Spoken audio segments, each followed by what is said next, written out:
A lot of people drink wine by popping out the cork, pouring it into a glass, and starting to sip.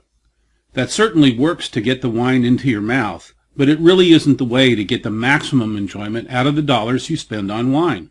Decant wine and then aerate wine to experience a dramatic difference in the wine's aroma and taste. Decanting wine is as simple as pouring the wine from the bottle into another container. It's commonly done to serve the wine from a container that's more attractive than a simple wine bottle. There are a wide variety of decanters on the market that vary in style from the sublime to the ridiculous, and so it's easy to find something that will fit your personal taste.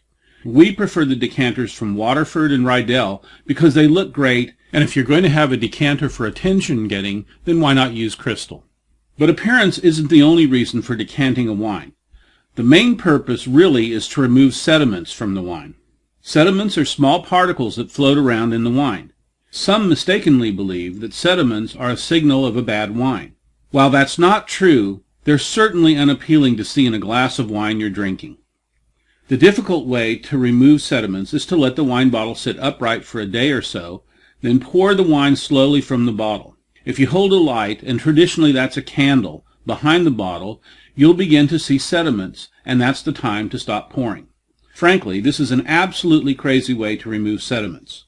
Today, it's easy to get rid of sediments by passing the wine through a filter and funnel as you pour the wine into a decanter. A filter and funnel, like the one shown here, both removes sediments and aerates the wine, and it's in the $13 price range. Wine decanting also aerates a wine, but it really isn't the best aeration technique and really should only be used for wines that need very, very brief exposures to air, like older wines. For the times that aeration in a decanter makes sense, the best idea is to select a decanter that has a wider mouth. It gets more air in contact with the wine. Younger wines tend to have two basic problems. Red wines may have excessive tannins that give the wine a bitter taste and dry out the mouth. And both red and white wines may contain carbon dioxide, and that masks the aromas of the wine. Aerating the wine addresses both problems. It can dramatically improve the experience you have when you're tasting the wine. And it's really quite difficult to hurt any wine by aerating it. There are different ways to aerate wine. We classify the different methods according to what we call the aggressiveness of the aeration technique. The more seriously a wine needs aerating, the more aggressive the technique you can use. Use more aggressive techniques when you want to reduce the amount of time you need to wait in order to enjoy the wine after you open the bottle. The first step in aerating any wine is to open the bottle and pour a very small amount of wine into a glass and do a little wine tasting. Check to see the aromas and the taste. That'll give you an idea about how much aerating the wine really needs. The more bitter the taste, the more aeration the wine will require. The least aggressive technique is to simply open the bottle and let it sit for a while. This is a commonly used technique, but really it's not all that effective. It is adequate for older wines that don't need much aeration in the first place. Those wines will only need a couple of minutes in the bottle before pouring. We normally prefer to filter wine into a decanter to remove any possible sediments. So for us, the least aggressive technique is to simply let the wine sit in the decanter after passing it through a sediment filter and aerating funnel.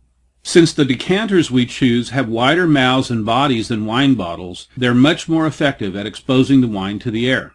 This is our preferred solution for wines that are a bit older and require only a brief aeration.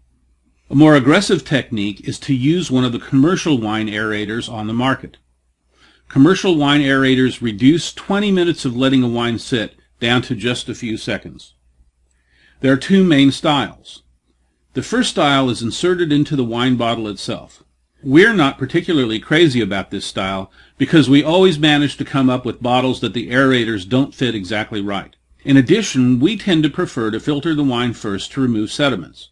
There's no real rule about that. It's just our way of doing things. The second type of commercial aerators are those that are shaped a little bit like a wine glass with no stem. They're easy to use. Just hold the aerator over the wine glass and pour the wine into it first. You'll hear a gurgling sound as the wine is aerated before hitting the glass. An alternative technique is to hold the aerator over the decanter and pour the wine in it and decant it right away. This works great for dinner parties. You can put a decanter with filtered, aerated wine on the dinner table. Our favorite choice in commercial aerators is the Venturi. We like the Venturi because it works great, and it comes with a wine filter that eliminates the need for a separate filter and funnel to decant and remove sediments. This is the perfect aeration technique for typical red and white wine in the $15 to $20 price range. Now, when we heard about this technique, we really didn't believe it, and our local wine shop thought we were crazy when we told them about it. So we decided to test it ourselves.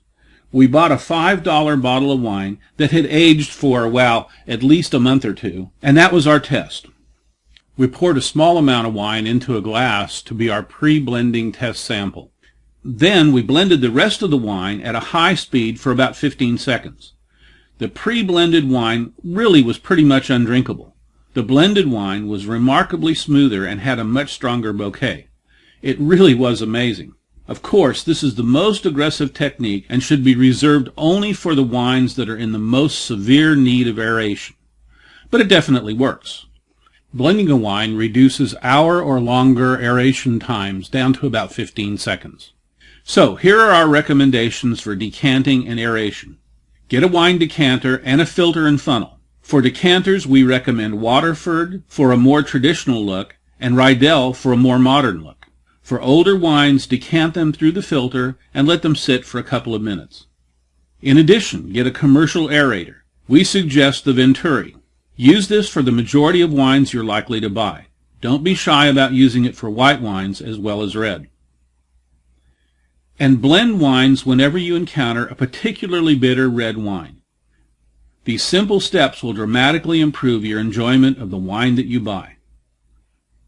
For more information about decanting and aerating wine, click on the link below this video or go directly to www.wineswonderland.com.